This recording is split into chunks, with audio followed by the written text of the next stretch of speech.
धर्म की स्वतंत्रता एक बुनियादी मानव अधिकार है, लेकिन इस अधिकार का उल्लंघन आज भी अनेक स्थानों पर हो रहा है।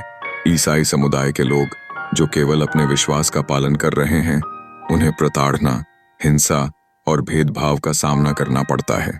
नाइजीरिया, पाकिस्तान और भारत जैसे देशों में ईसाइयों का जीना खतरनाक हो गया है।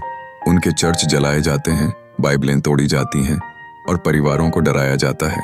एक महिला ने कहा, हम लोग केवल अपने विश्वास में रहना चाहते थे, लेकिन हमें प्रताड़ित किया गया। मेरे पति को सिर्फ इसलिए मार दिया गया क्योंकि वह पास्टर थे।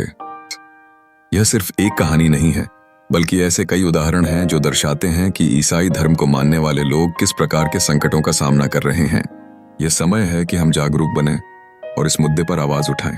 हमें यह समझना होगा कि ईसाई समुदाय के लोग अपने विश्वास में दृढ़ता से खड़े हैं और वे प्रेम, क्षमा और मानवता की भलाई के लिए प्रार्थना कर रहे हैं। इसलिए चलिए हम भी उनके पक्ष में खड़े हों और धार्मिक स्वतंत्रता के लिए संघर्ष करें।